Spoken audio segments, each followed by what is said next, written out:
Her true story from New York. I gave my son a villa, but his wife's family moved in. One line made them pack and leave. This isn't your inheritance.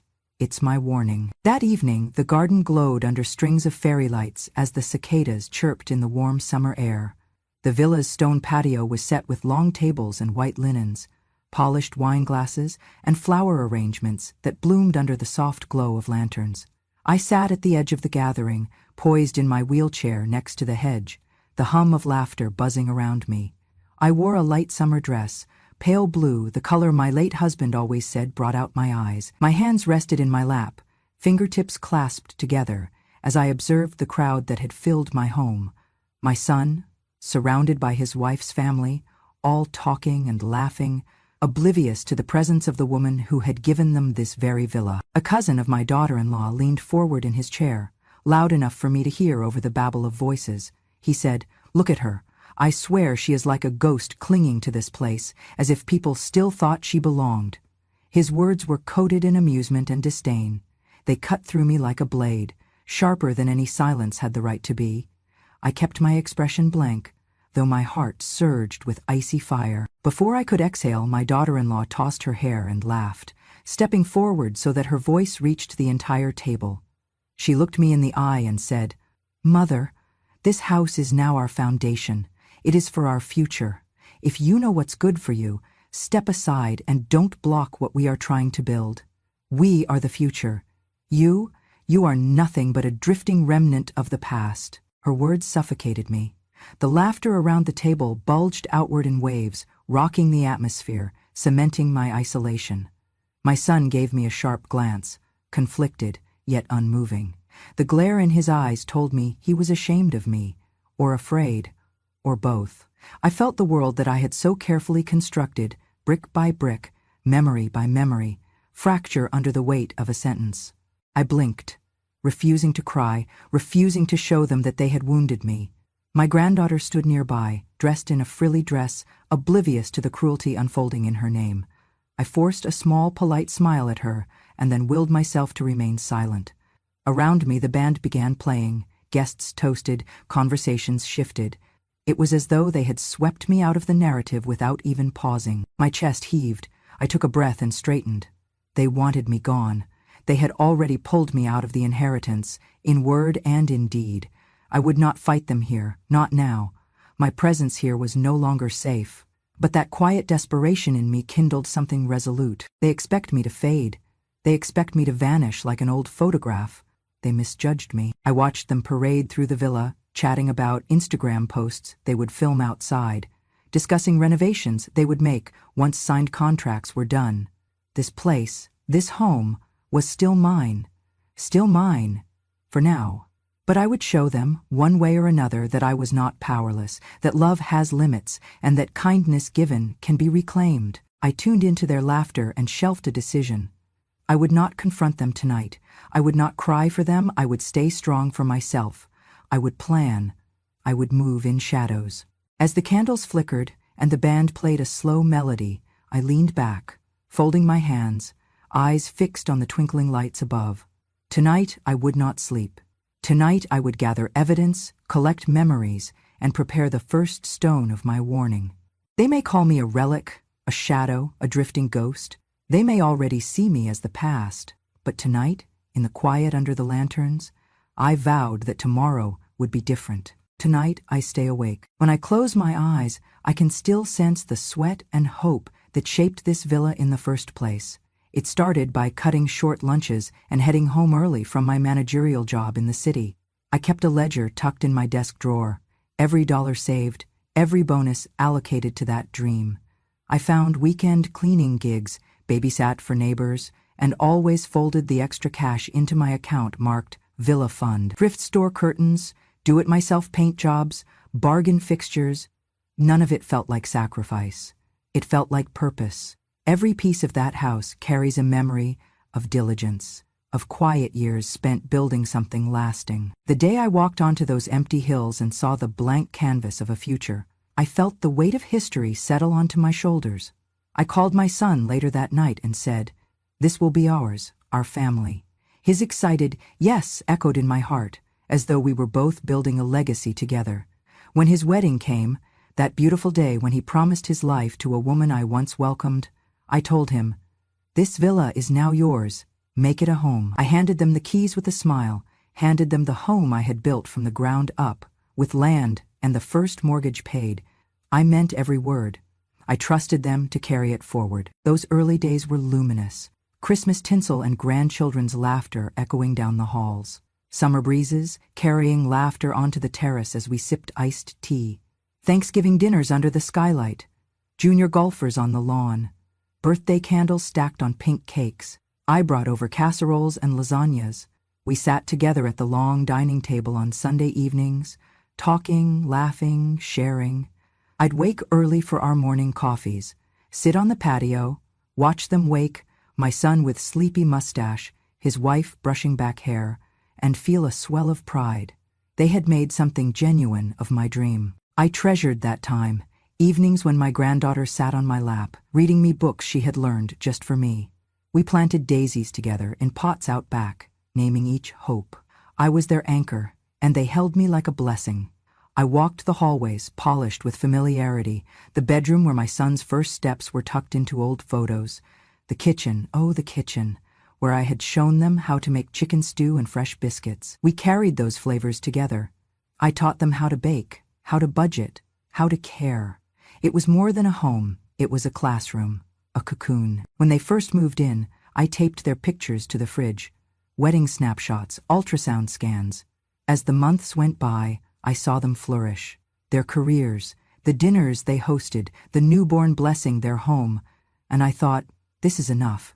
This is why I saved. This is why I poured every ounce of sweat, every early morning, every holiday paycheck into those walls and floors. They called me Mom or Mama or the occasional Super Nana. I was the one who stood with my right hand wrapped in their boy's first button-down shirt, smoothing back his hair. I clapped the loudest at the recital. I drove from the city on holidays without complaint. I taught my granddaughter to ride a bike on the gravel driveway. I thought they cared. The villa became their gathering place midweek and weekends. Friends from college, work colleagues, neighbors, they all came to our door. I had grown up in less than tenement rooms, but never so poor that we had no home. My achievement had culminated in this place, and now I was giving it. No strings, no evenings locked with legal stamps. I gave it freely, trusting that love and respect would follow. It was intoxicating to see them settle in. I still had my apartment in the city, but every Thursday I packed my bags and headed out early, anticipating their voices in the hallway, the smell of dinner simmering. I would hang my coat, check the mail, make the split pot of coffee they preferred, and feel in me that familiar sense of completion, my family under one roof. But then I began to notice little things. A framed photo of me, tacked in the mudroom one day, it was gone the next. My favorite cushion on the porch, replaced with a sleek, modern chair. My name said quietly in their household conversation grew quieter until it was no longer. I chalked it up to change, to evolution, to the natural drift of generations. I hoped it was normal. Then came the first family gathering, scaled up, bigger, slicker. A table of champagne and event planners who didn't know me, flowers I didn't recognize. They started talking about the villa vision and branding, not home. They shot TikTok videos in the entryway, plastering glitzy signs, the Smith Villa takeover. I realized then that I had handed them more than a house. I had handed them a commodity. That hurt. Not the slipping respect. That hurt, because the vision I offered, the lifeblood of the house, was being sold to strangers, and I was fading at the edge of my own creation. Yet still I visited. I still brought cantaloupes from the market, flowers from the city, trays of pierogi and molasses cakes. I still taught my granddaughter to sew hems, to write thank you notes. But I sensed how I was slipping into memories they no longer lived in. I would remind myself that every brick belonged to me. Every room, every window. I closed my eyes and remembered how my hands carried bags of stucco and nails, how I signed the final mortgage papers, how I walked those empty halls at dusk, imagining laughter there. They had dotted those dreams with their own sugar now. I thought, isn't that what family does? You craft a home, hand it to them, and they make it sing with warmth and familiarity. But this warmth, this welcome was different.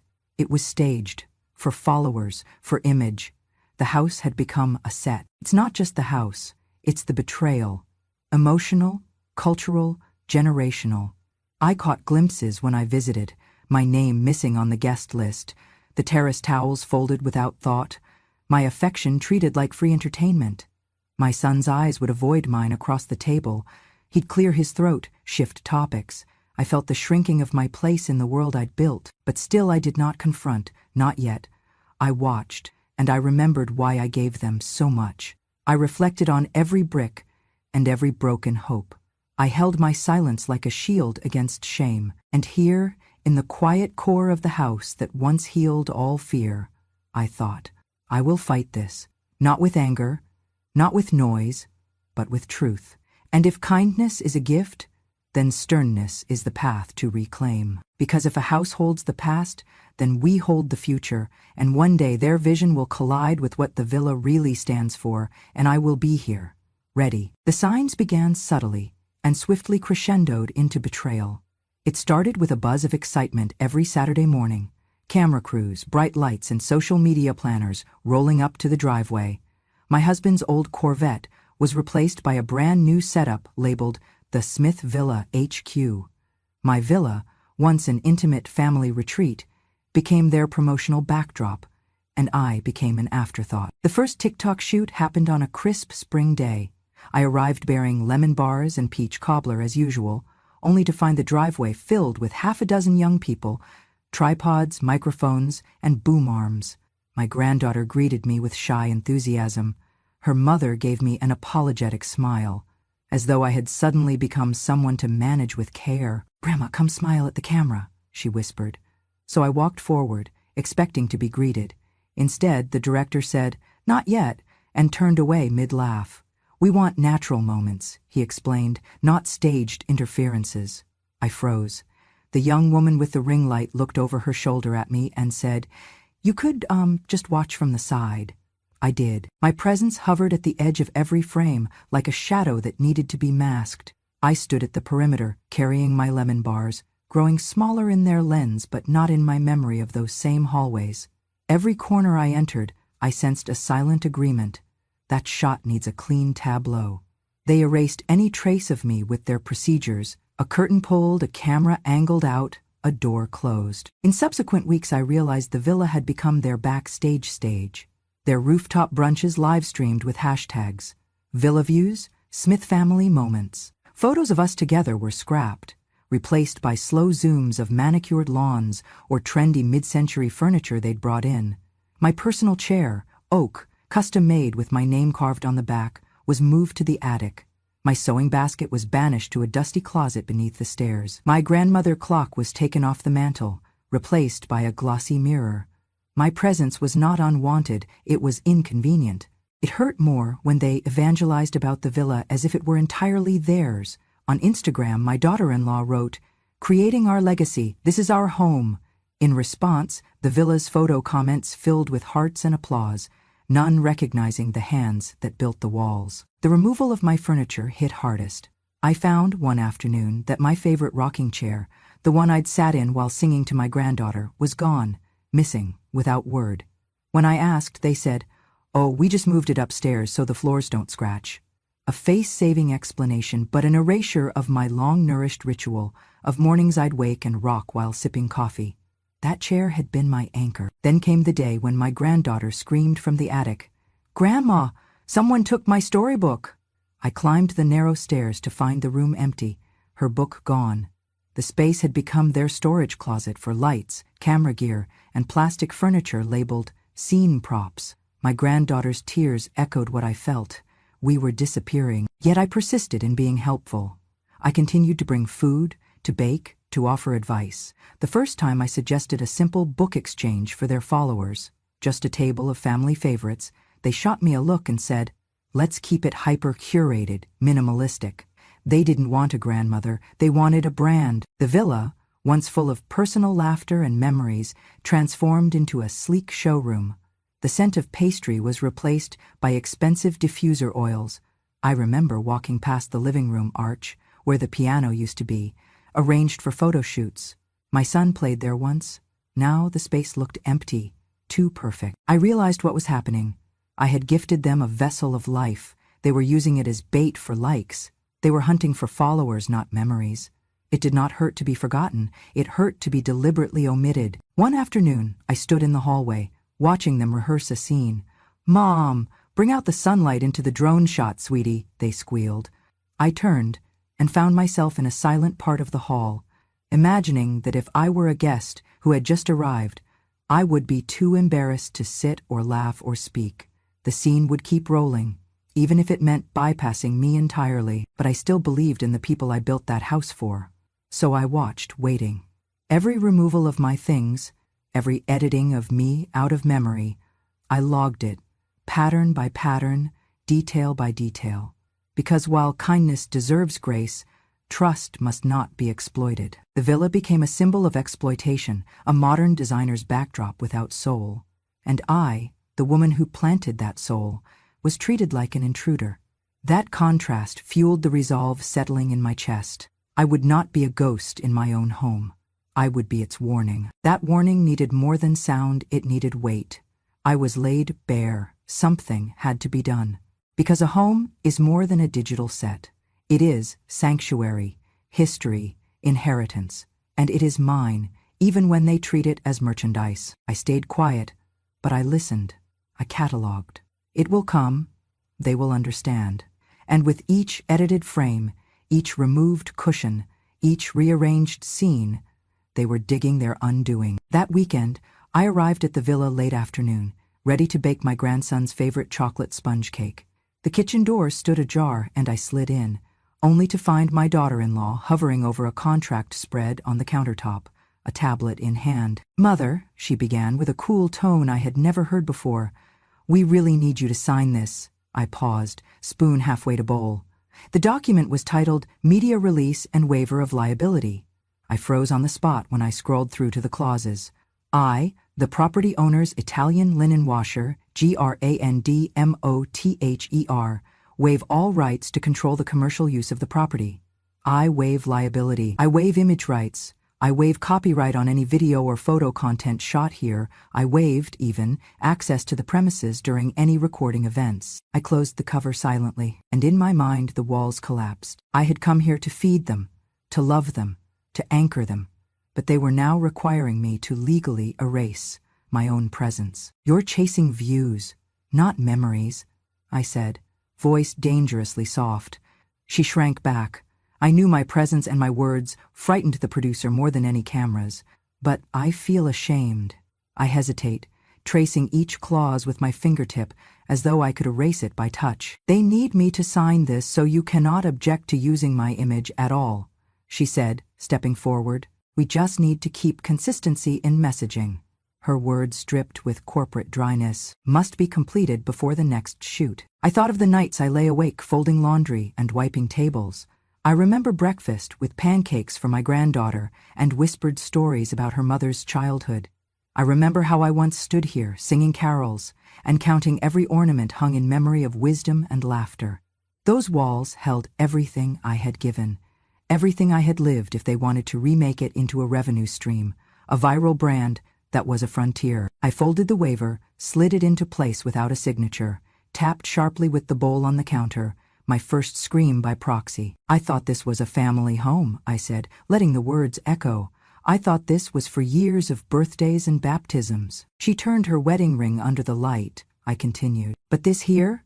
This is a contract that says you can use me, break me, erase me. You can filter my smile, script my voice, film my grief, and you can do it without ever inviting me back." She was quiet.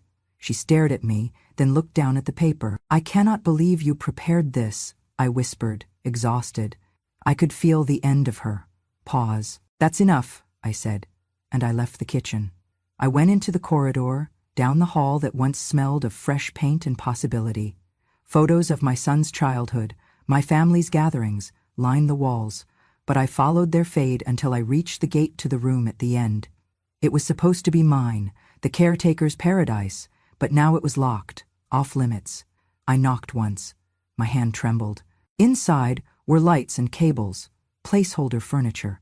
A plaque, stuck to the door, read, "Talent Green Room, no entry." I touched it, and it felt heavier than any Golden Gate. The air of filmed nostalgia, polished and edited, carried into my bones, and I realized I was being priced out of the home I built. I slipped back to the living room, where a contractor was sketching new set pieces. The designer looked up and said, "Oh, you must be the grandma we don't use. We got the waiver today, so we have legal clearance." The words hit me like a bus. Clearance to ignore me, clearance to remove me, clearance to paint me out of life. I slumped into the nearest chair, my heart pounding. The villa had become their studio, staged, curated, monetized. My home had become their office, and I was the collectible that needed to be photographed once, then tucked away. I closed my eyes, tears pressing against my lids. I thought of what it had meant to bake cakes in this oven. Now they wanted my labor, my presence, my heart, and every bit of that they would use and then disclaim. I clenched my hands and inhaled through my nose. Remembrances. Memories. I thought of folding sheets on my little bed across town and walking miles in winter to bring soup. I held steady. Enough. This was not my home if it didn't include me. They could repackage rooms, disguise their past, but they couldn't hide their disrespect. I understood then why we live in moments, not museums. Because spaces without souls are silent. And I decided this would not stand. I would not sign, I would not submit, and I would not stay in this unspoken moment. I stood slowly, pressing my palms to the wood grain of their table, somewhere warm where laughter lingered a year ago, before strings and protests and hashtags. "Thank you for your consideration," I said quietly, choosing to choke down the bitter ounce of sarcasm. But inside, flames were fanned. They thought they were building a brand. I knew I was building a case. I walked out into the terrace as warm wind swept over my shoulders. Midsummer lights flickered overhead, mocking in their brightness. The villa felt hushed, soon to follow me. I pulled into my chest and whispered, "They cannot erase where I started. It is not a commodity. It is my legacy." My head dropped, and I murmured gently, "Tomorrow I begin to take back. This house that calls them future once belonged to my dreams, and I will claim the truth, even, especially, when I am knocked down." That night I lay awake in the guest room, gradually transformed into the producer's office, staring at the ceiling. The guilt in my chest was hot enough to scorch, yet the anger below was colder still. I flipped on my phone and sent a message to an old friend, a local investigative reporter I trusted. I wrote, "I need your help. Their version of family has turned my home into a product. I want the truth to come out." The next day she showed up at the villa with discreet recording equipment, tiny cameras nestled in flower pots, lapel microphones hidden in throw pillows, and a charging pack tucked inside a book on the shelf. I watched as she set them around the living room and terrace, nodding ever so slightly to me. "We'll gather what we need, quietly." For the following week I kept my distance, stroking the pots, adjusting the pillows. Meanwhile they filmed. I overheard them during a TikTok shoot, backlit on the terrace, talking about their next shoot without me. Heck, she's not even in the contract. Let's not risk her image in the feed. And the villa is rolling in profit, yet somehow she's nowhere on the books. Their voices were light, businesslike, yet every syllable burned me. One evening, after dinner, I heard, "She hasn't signed the release. Doesn't matter, let's build the studio wings anyway. She won't say a word. She's sentimental, not litigious." That last phrase shook me. My palms were sweating inside my gloves, but I kept quiet. On another afternoon, I captured a clip. The director instructing the crew, "Make sure no baby pictures, nothing old, no legacy wall. This reel is about our life, not hers." He laughed. "Ghosts don't sell ads." I watched as the footage captured my erasure. Each whisper, each plan. They never realized the cameras were tracking them. A flash of disgust flared when I heard a family discussion behind a closed door. "We could call it a villa retreat, charge them camper prices," my daughter-in-law said, casually dumping business talk over the family retreat they once celebrated. "That's fine, just don't pay income tax, profits under the table," murmured her brother over the door. My reporter friend and I stashed the SD cards and left by midnight, hearts pounding and heads full. That footage changed everything. In their laughter echoed betrayal. In their plans, greed. In their voices, dismissal. Yet I did not confront them then. This wasn't my moment. It was theirs. I would let them speak first. It wasn't enough to bet on memory. I needed their words in legal form, captured without rehearsal. Their own scripts would become evidence. I realized this. I had given them a home. They were using my dignity for views and profit. They forgot. They did. Their future was flexible, until it cost me my past. And now, with cameras in place and their own voices caught, I had the beginning of the truth. Tomorrow, I would prepare the next step. That morning, I opened my email to find a headline that stopped my heart. Villa Scandal. Family accused of illegal profits, tax fraud, published by the New York Post. I read the piece with trembling fingers.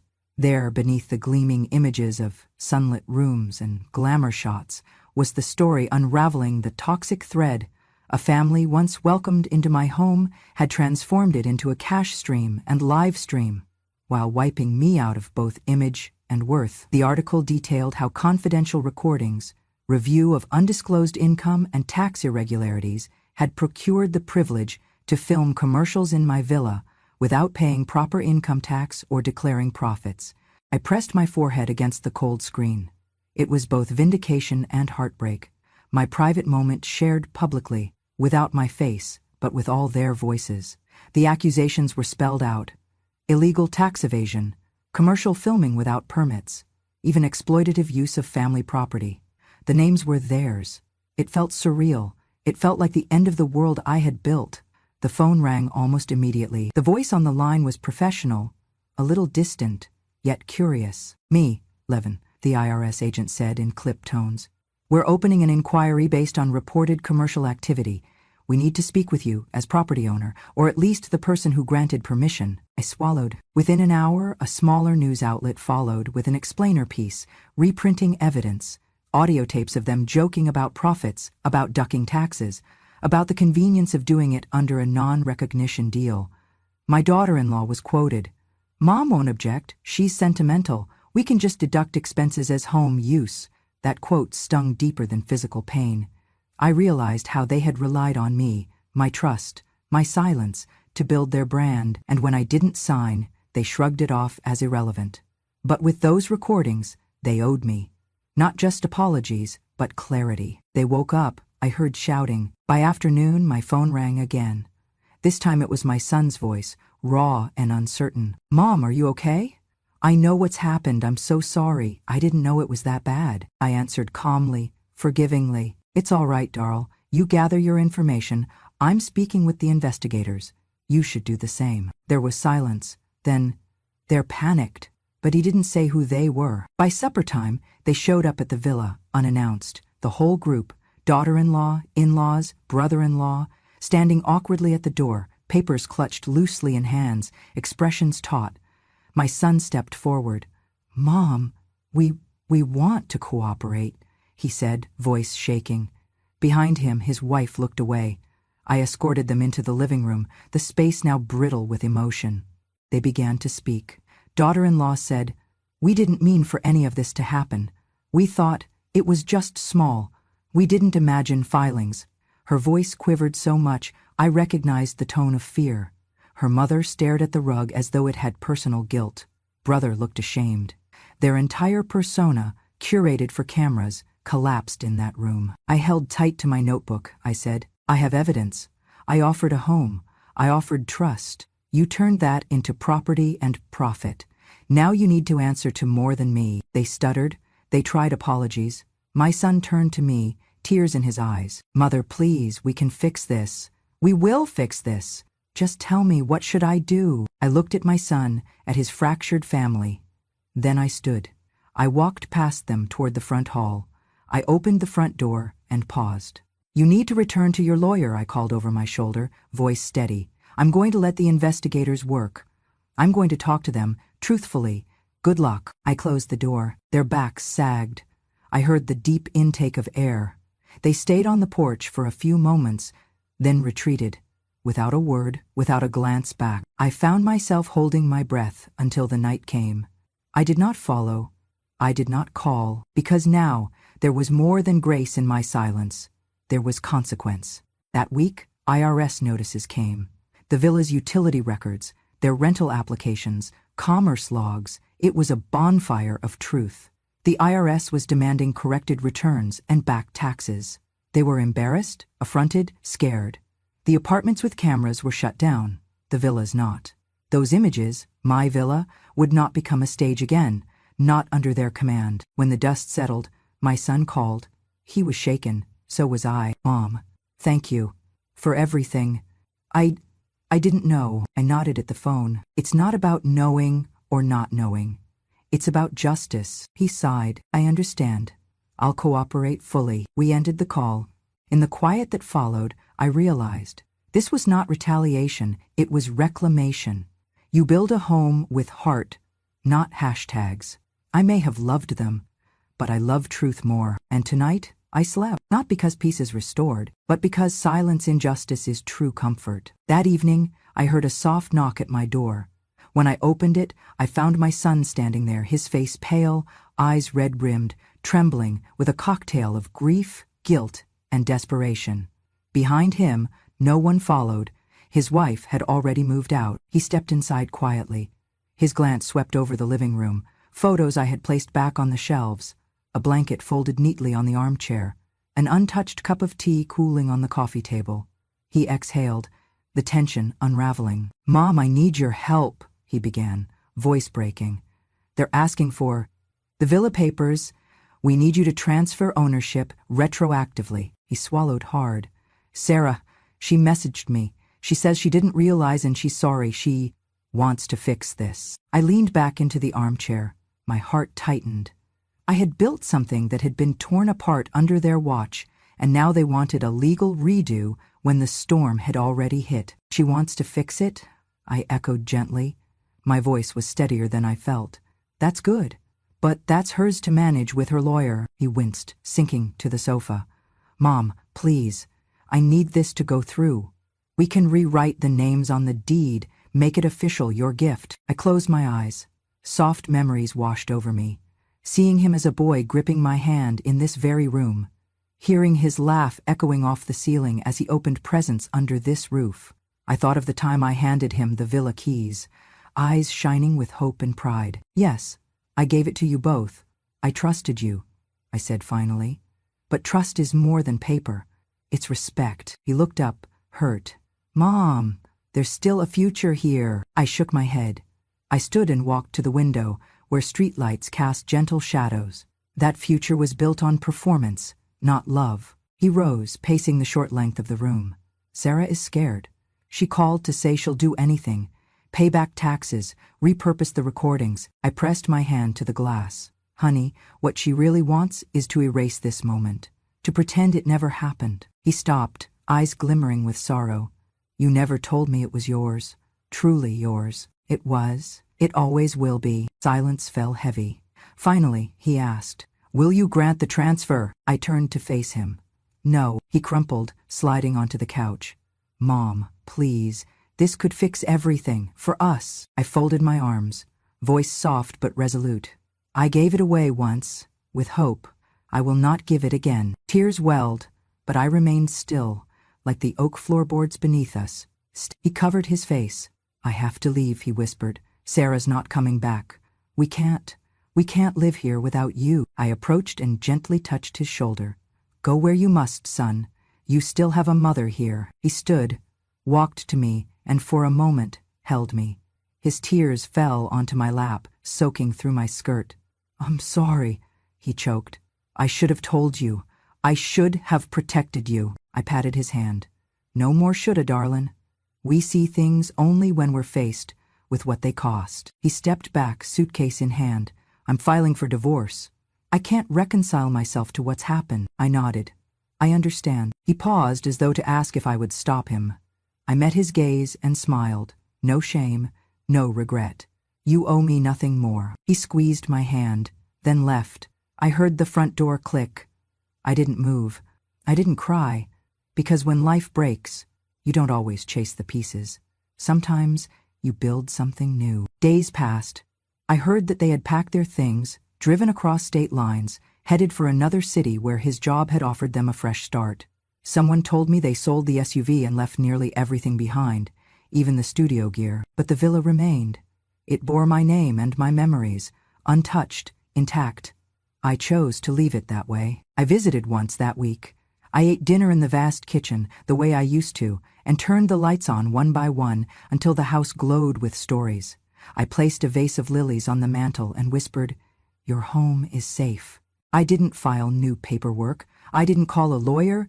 I didn't change a thing, because this was my stand. My gift had boundaries. My love had terms. I was not turning the page. They were erasing chapters. And I let them go. The last text I received from my son thanked me for standing tall. He said he hoped one day I'd forgive him, and that I'd find someone to share the villa with, and build new memories beside my heart. I did not reply, not yet. Instead, I steeped my tea, folded that letter into a drawer, and settled before the fire. It crackled with warmth. I remembered every weekend spent hosting him, teaching him, loving him. Now, I would tend to the villa in a different way. I would become its keeper, not its heir. Because sometimes, the greatest act of love is refusing to rewrite history. The morning sunlight poured through the arched windows of the villa, illuminating a scene I had only dreamed of. Rows of bookshelves filled with stories waiting to be read, tables scattered with knitting baskets and journals, and a small reading nook tucked into the corner. I stood at the entrance, heart pounding with pride and a sense of profound peace. This was not just a building, it was a sanctuary, my testament. I had reopened the villa as a community library for older women, those who had stories to share, wisdom to impart, and a quiet world to rediscover. I chose to name it The Rose, Margaret Library, after my own mother, a woman who had slept under a leaking roof and still found the strength to teach children to read by candlelight. She never owned a home, but she left behind a legacy of courage and knowledge. Today was the grand opening. I wore a simple dress in soft lavender, my mother's favorite color, and pinned a magnolia brooch to my lapel. As I stepped forward, a small group of neighborhood volunteers helped me cut the ribbon. The doors swung open to cheers, local women held bouquets, granddaughters skipped along the aisles, and even a few of the same reporters photographed the scene, not for scandal, but for celebration. No cameras, no slogans, just applause and laughter that filled the villa's halls again. I settled into the librarian's desk by the reading nook, scanning the room. A grandmother wove a blanket by hand. Two sisters browsed old novels. A woman who looked almost exactly like my mother at that age asked for help finding a biography of Eleanor Roosevelt. That book now sat in her hands. I guided her gently to a lighted seat, and she smiled, her eyes bright. Behind me, the main living room had been cleared to make space for a monthly storytelling circle. Across the mantel, a framed banner hung in gold script on parchment. "This isn't your inheritance, it's my redemption." I could feel the weight of those words. They were not meant to wound, but to heal and to warn. A reminder that legacy isn't simply handed down, it's reclaimed and transformed. I held a small stack of index cards, each with a name. Women I'd met in shelters, former teachers who lost their pensions, retirees without communities. I was proud to have personally invited them here, invited them home. This villa, once a source of hurt, now stood as a beacon of inclusion and respect. Late afternoon, people gathered on the terrace with cups of lemonade and shortbread cookies. I watched as laughter and conversation floated across the lawn, reaching into corners of the garden that once only echoed with silence. This was real. This was healing. After speeches, I walked through each corridor and room, remembering how music once echoed here, how shadows once lingered. I touched the spines of books and felt the hum of life returning. Moments later, I stepped away to slip into the old study by the front window, my favorite spot. I turned the doorknob quietly, closing the door behind me. Standing in front of the antique mirror, I gazed at my reflection. Silver hair, gentle lines, eyes bright with purpose. I smiled. I whispered to the woman looking back, "This is no longer their stage. I have become the librarian of my own story." In the home I built, I paused, running my fingertips over the magnolia brooch.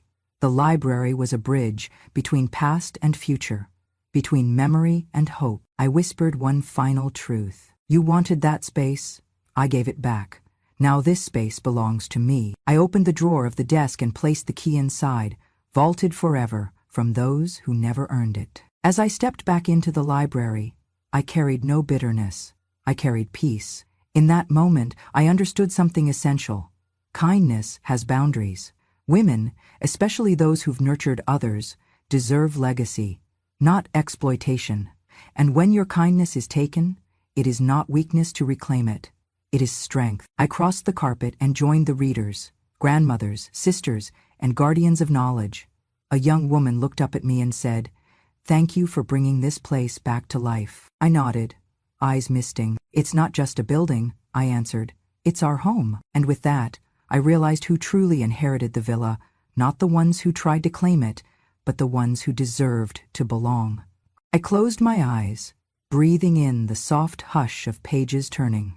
I was home, at last. If you felt your kindness taken for granted or watched your legacy fade, know you're not alone. Sometimes the bravest act of love is reclaiming yourself. Join us on Grandma, True Stories. Together we celebrate the women who finally choose themselves.